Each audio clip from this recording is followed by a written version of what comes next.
2011 Chevy Cruze. We're going to do the control arm on the right side, which will be the passenger side. To start, remove this nut that it is a 18 on the tie rod. After you do that, let me do that and I'll come back and I'll let you know. Next, you can see, remove that clip right here and the one over here. Next, there are two nuts on the top on the side of the control arm, which is our 18, and also the two studs on the bottom of the R18. Take those off.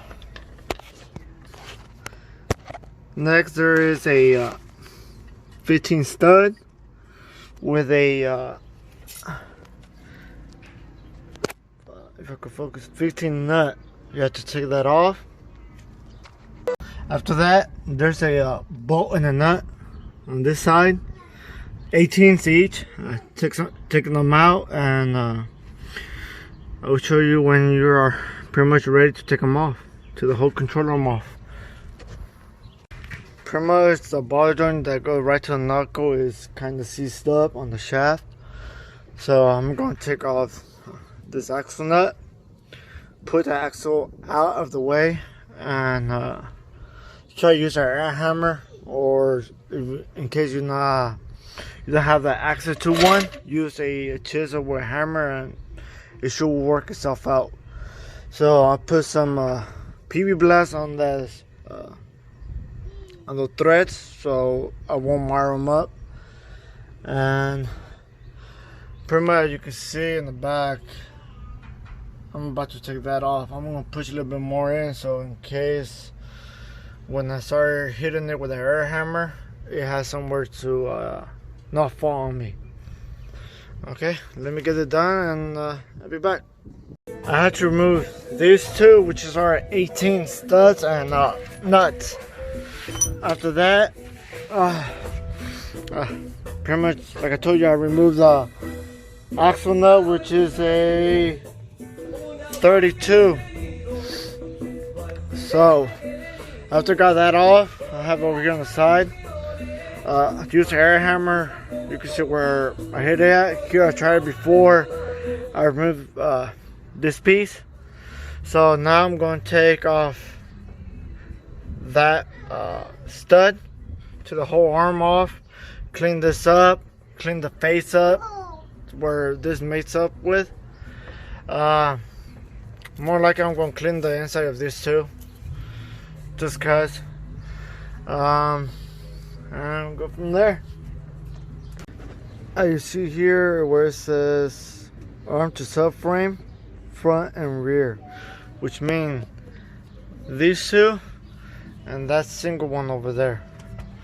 It is 52 foot-pounds, and then you tighten it up to 75 to 90 degrees.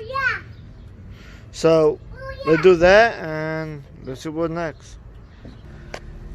After you torque these to 51 foot-pounds and turn them, I believe it was 60 to 90 degrees.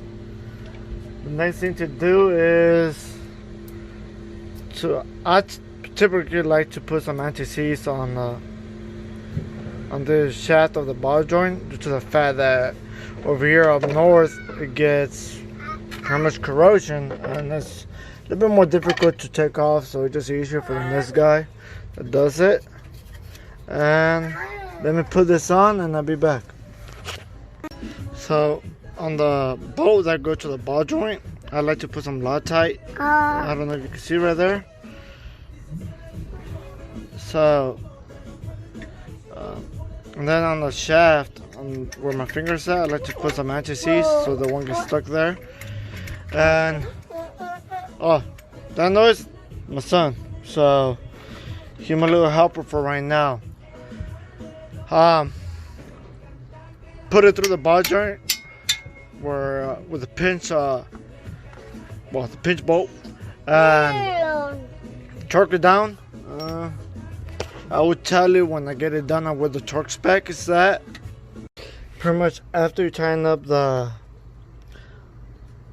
3 bolts that go to the controller for the subframe, you will have to do the ball joint, which is first step at 37 foot-pounds, and then loosen it up 120 degrees, tighten it up at 37 again, and then tighten it up an additional 35 degrees. After you do that, the next thing to do will be pretty much put back the knuckle to the strut, put back this brick hose, what else? Tighten up this axle nut, which is at mountain bolts. Let me see.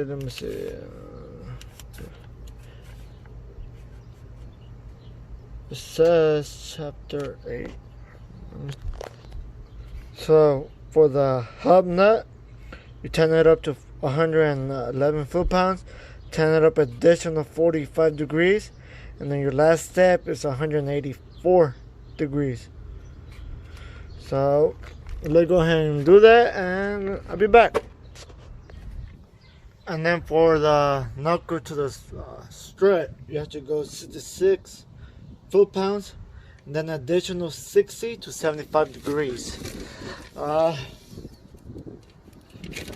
the tie rod, I couldn't find the tie rod spec, so I just did it by feel.